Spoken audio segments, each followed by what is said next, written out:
There's an old rule in negotiations that almost never fails. When the other side shows you their demands, they're also showing you where they're hurting. And right now, Washington has basically handed Canada something it almost never gets in a North American trade fight. Clarity, not rumors, not anonymous whispers. Clarity.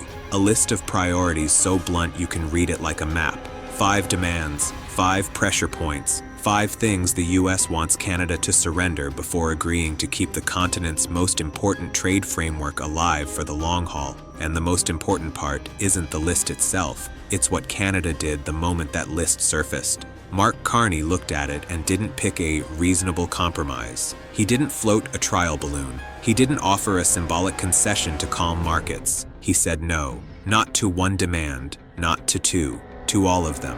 And that's the moment the whole power dynamic flipped, because people keep misunderstanding what no means in a trade negotiation like this. They think it's stubbornness, they think it's ego, they think it's posturing for domestic politics. But sometimes no is the move that tells you the other side needs you more than you need them. Sometimes no is the cleanest way to force the other side to show their real hand. And that's exactly what this is. The White House thought it was applying pressure. What it actually did was confess what it can't afford to lose, and Canada knows how to read confessions. The first demand is dairy, because dairy is never just dairy. It's rural politics. It's protected markets. It's the kind of issue that looks boring until you realize it's tied to votes, identity, and an entire system built to prevent farmers from being crushed by giant producers. Canada's supply management is a fortress. The US hates it because it limits how much American product can enter tariff-free. And if you go beyond those quotas, you hit tariff walls that make mass expansion basically pointless. That's why trade officials keep calling it restrictive and unfair. The argument is always the same. Canada is blocking competition, Canada is sheltering its farmers, Canada is denying equal access. But watch what Carney did. He didn't treat dairy like a chip on the table. He treated it like a locked door. He signaled Quebec immediately. Because in Quebec, this isn't just policy, it's political oxygen. Touch it and you light your own coalition on fire. And the key detail is this: Canada didn't just promise to defend supply management. It moved to cement it in ways that make backroom deals harder. When a country turns a negotiating point into a domestic red line, it's telling you it's ready to absorb short-term pain to protect long-term sovereignty. That's not weakness, that's leverage. Because the message to Washington becomes simple. If you want this deal, stop trying to use one of our most sensitive internal systems as a trophy. The second demand goes straight into the modern battlefield: digital media and platforms. This is where trade fights stop looking like trade and start looking like power. Canada has laws designed to force big platforms to invest in Canadian content and to support Canadian journalism. Because without some kind of structure, the market gets eaten alive by companies that are larger than entire national industries.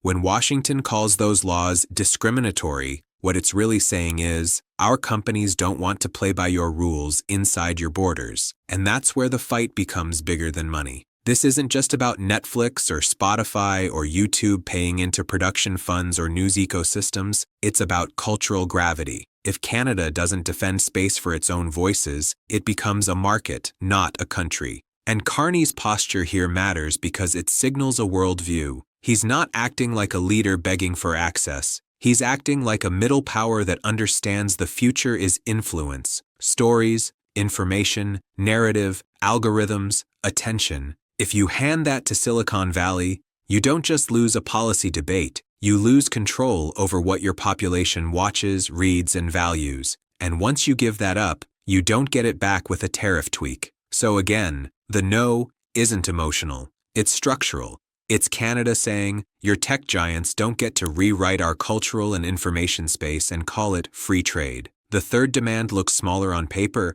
but it's explosive politically. Provincial alcohol rules and bans. Several provinces moved against American alcohol products as retaliation when tariffs hit. Washington wants those restrictions gone as a condition for extending the agreement, and this is where the whole negotiation starts to smell like a trap. Because the sequence matters. If tariffs came first and countermeasures came second, then the clean resolution is obvious.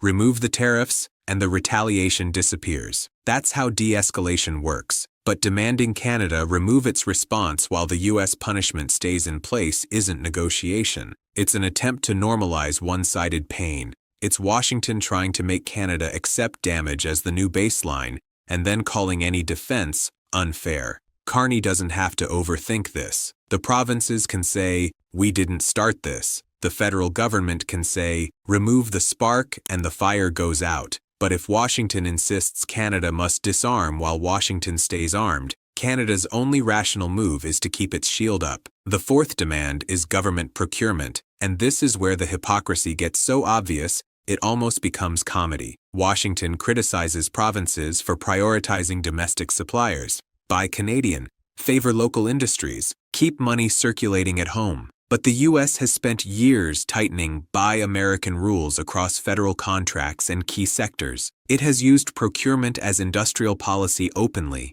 It does it for steel, for infrastructure, for defense, for energy, for technology, and it does it not quietly, but proudly. So when Washington asks Canada to stop doing what the U.S. does constantly, it's not really asking for fairness. It's asking for asymmetry. It's saying, our nationalism is policy. Your nationalism is a trade barrier. And if you're Canada, you see it instantly. Procurement is one of the few tools a country has to build domestic capacity without waiting for foreign investment to decide whether you deserve jobs. If Canada gives that up while the U.S. keeps its own preferences, Canada becomes a feeder economy. Carney's refusal is basically Canada saying, "We're not signing a deal that turns our provinces into a shopping mall for your contractors." Then you get to the fifth demand, and this is the one that reveals the deepest anxiety in Washington: energy. You can argue about dairy and media and alcohol and procurement forever, but energy is physical reality: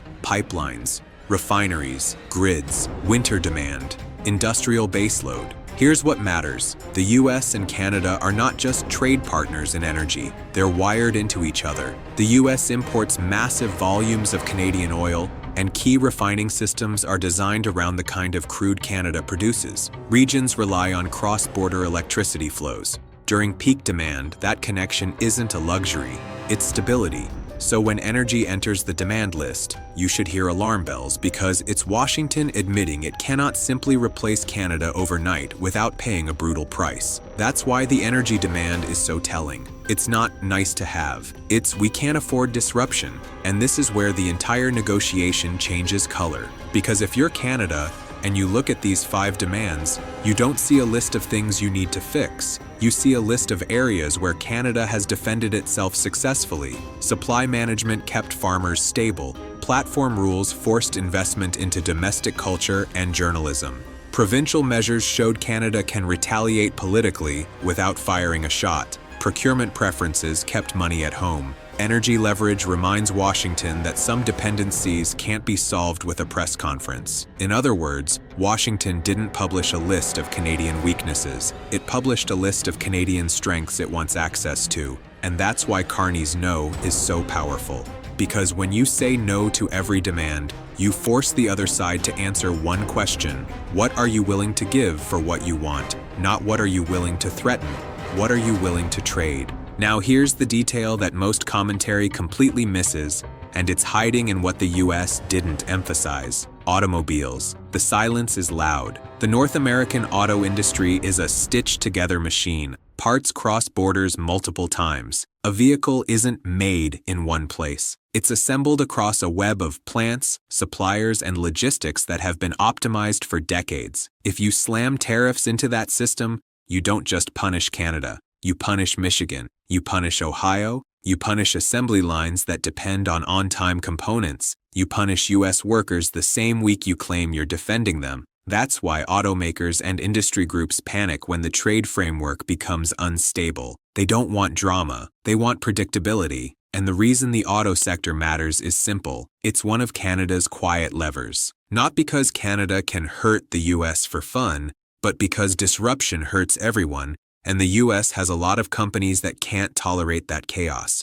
When those companies feel threatened, they don't call Canada. They call Washington. They call Congress. They call the administration. They call their lobbyists. They start pushing back hard because they know uncertainty becomes costs. and costs become layoffs, and layoffs become political heat. Carney understands something Trump's style often ignores. Internal U.S. pressure can be stronger than external threats. If American industry wants stability, Canada doesn't have to beg. Canada can wait and let the pressure rise inside the U.S. system. And then there's the China move, the one that triggered a wave of nervous reactions and accusations.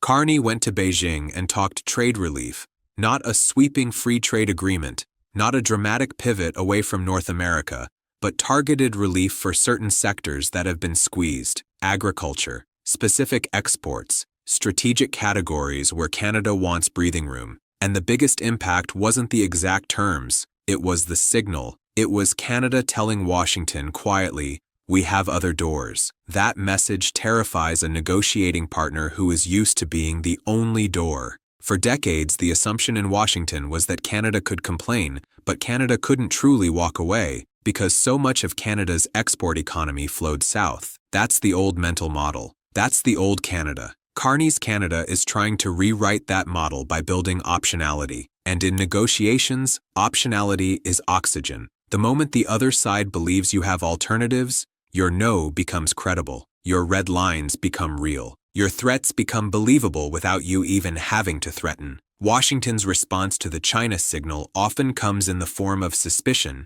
Are you becoming a transshipment route? Are you violating clauses? Are you undermining North American unity? And sometimes that suspicion is tactical. If you can paint Canada's alternative markets as dangerous, you pressure Canada back into the box. But Canada's immediate answer is also tactical. If there's no violation, if there's no formal free trade deal that triggers specific clauses, then Washington doesn't get to punish Canada for exploring options any more than Canada can punish the U.S. for exporting to Asia. The point isn't whether China is a perfect partner. The point is that Canada is signaling it won't be cornered. Now zoom out, because the calendar is the trap. Trade frameworks like this don't just end one day and everyone shrugs. They create a countdown that breeds uncertainty.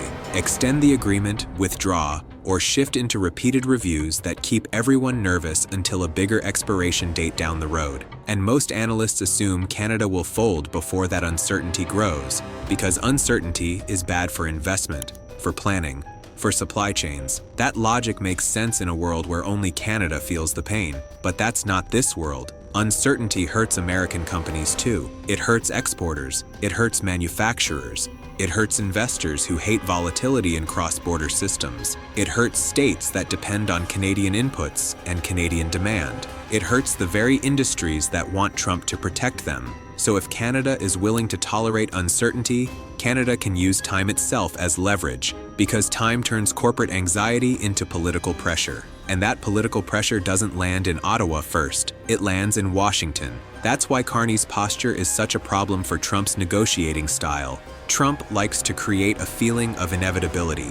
You'll fold. You have no choice. You need us. But if Canada doesn't accept that script, then the threat loses force. And if Canada builds alternative markets, even partially, then the threat loses even more force. That's why the refusal of all 5 demands is psychologically powerful. It tells markets and partners, Canada is not negotiating from fear. And once that becomes believable, the US loses one of its strongest weapons, the assumption of dependency. This is also why Carney has been talking in a language you don't usually hear from Canadian leaders in trade moments. Not just mutual benefit, not just shared prosperity, but sovereignty, economic subordination, middle power strategy, coalition building. That language matters because it changes the audience. It's not just aimed at Washington, it's aimed at Europe. It's aimed at Indo-Pacific partners. It's aimed at countries that are tired of being pushed around by larger economies. When a middle power speaks like that, it invites other middle powers to think, maybe we don't have to accept pressure either. And that's dangerous for any big power that relies on smaller partners acting isolated. Because isolation is where coercion works best. Coalition is where coercion gets expensive. Here's where it gets even more interesting. The US demands are framed as if Canada is the one that needs to prove it deserves the agreement. But if you look at the real-world flow of goods, services, energy, and industrial integration, the agreement is not a gift to Canada. It's a stabilizer for the entire continent. A stabilizer the U.S. benefits from massively, a continent-sized system that makes American industries more competitive, a framework that keeps supply chains smoother than they'd be otherwise, a structure that prevents the border from becoming a tax wall that hits consumers and producers on both sides. So the negotiation isn't really, will the U.S. be generous enough to extend the agreement? The negotiation is, how much instability is the U.S. willing to create for its own businesses to chase a handful of political trophies? Because that's what these demands can look like. Trophies. Dairy access becomes a headline. We forced Canada to open its market. Digital rules become a headline. We protected American tech. Procurement changes become a headline. We stopped discrimination. But inside the U.S., the people who pay the price for instability don't care about trophies. They care about costs. They care about contracts. They care about predictability. And that's why Carney's refusal could actually be the move that forces the U.S. to become more realistic. Not because Trump suddenly changes personality, but because pressure shifts. The pressure moves from Canada must comply to Washington must stop lighting fires. And once that pressure starts building, the negotiation becomes less about threats and more about math. How many industries complain? How many lawmakers get nervous? How many donors call? How many jobs are at risk in key states? That's the stuff that changes outcomes in the real world. Now let's talk about the hidden leverage people mention, but rarely explain clearly: critical minerals and the next economy. The U.S. is trying to secure supply chains for clean energy, batteries, advanced manufacturing, and the hardware layer of artificial intelligence. That requires minerals, processing capacity, and stable partnerships. Canada sits on major reserves and has geographic proximity that makes it strategically valuable.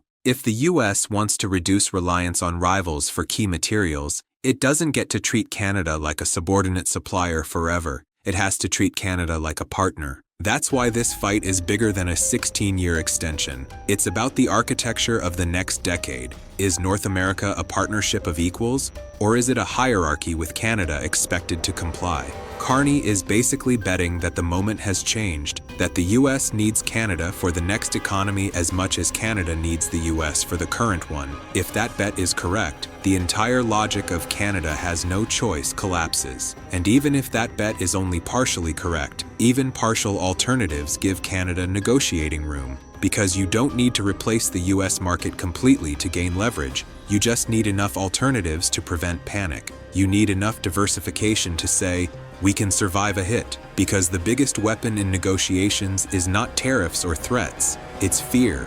Fear of collapse. Fear of isolation. Fear of being cut off. If Canada reduces that fear, even by 10 or 20%, Canada can negotiate differently. And Washington knows it. That's why the demand list is so intense, because it's trying to lock Canada back into a structure where Canada stays predictable and pliable. That's the real fight, control of the relationship's future shape, and that's also why the U.S. focus on dairy and digital and procurement is revealing. Those are not random categories. They are areas where Canada has defended its internal system against outside influence. They are areas where Canada has said, this is ours. Washington is trying to move those ours categories into the shared category, where U.S. power can shape outcomes. Carney's response is basically, no, those stay ours. And once you understand that, the 5 demands stop feeling like separate issues. They start feeling like one single struggle: sovereignty versus access, self-determination versus integration on Washington's terms. And now you can see why Carney refusing all 5 at once is not reckless. It's coherent. It's a strategy that says, if we concede on one, the logic spreads. If we give up dairy, why not media? If we give up procurement, why not energy policy? If we remove retaliation while tariffs remain, why wouldn't Washington repeat the tactic later? The cleanest way to prevent that slippery slope is a unified no. And it also has another effect. It keeps Canada's internal coalition tight. Provinces watch each other. Sectors watch each other. Quebec watches dairy. Cultural sectors watch digital rules. Provinces watch procurement. Energy-producing regions watch energy policy. If Ottawa starts trading away one region's red line to satisfy another, you create internal fractures. That's how you weaken your own negotiating position. Carney's blanket refusal prevents that. It tells every domestic group, we're not sacrificing you for a short-term patch. That unity itself becomes leverage, because Washington can't easily exploit divisions if the no is consistent across issues. And this is where Trump's approach may run into the wall it didn't expect. Threatening withdrawal works best when the other side panics. But if Canada doesn't panic, then a withdrawal threat becomes a question. Are you really willing to blow up stability for your own industries? Are you willing to absorb domestic backlash? Are you willing to pay higher prices and create supply shocks? Because once you take away the fear on the other side, you're left with your own costs. And those costs are political, they're economic, they're immediate. And the more integrated the continent is, the more those costs spread. That's why this moment feels different. It's not just a trade spat, it's a test of whether a middle power can resist economic coercion without collapsing. And it's also a test of whether the U.S. can accept that resistance without escalating into self-harm. Because escalation in trade is one of the few conflicts where you can hurt yourself faster than you hurt the other side, especially when your supply chains are intertwined. So what happens next is the part you should watch carefully,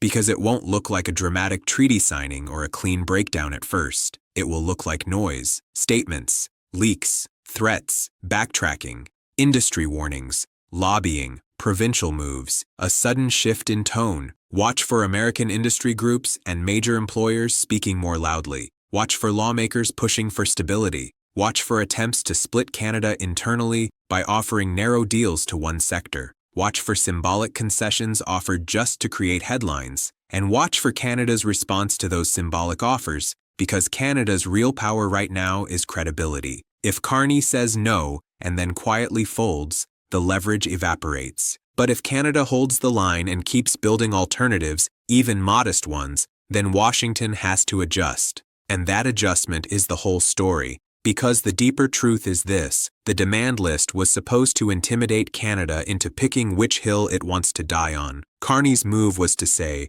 we're not dying on any hill, we're standing on all of them. That changes the negotiation from a slow erosion into a clear test of will. And here's the final irony that makes this whole thing almost inevitable. The more Washington insists on these demands as conditions, the more it makes Canada's refusal look like leadership, not obstruction. The more it looks like bullying, the more it invites sympathy from other partners. The more it pushes, the more it encourages Canada to accelerate diversification. In other words, Washington's pressure can create the exact world it fears, a Canada less dependent on the U.S. than it has been in generations. That doesn't mean Canada wants to break the relationship. It means Canada wants a relationship where it isn't treated like a subordinate market. And if this trade review becomes the moment Canada proves it can say no without collapsing, it won't just change this agreement. It will change how every middle power thinks about negotiating with bigger economies. Because the real question isn't whether Canada can survive saying no.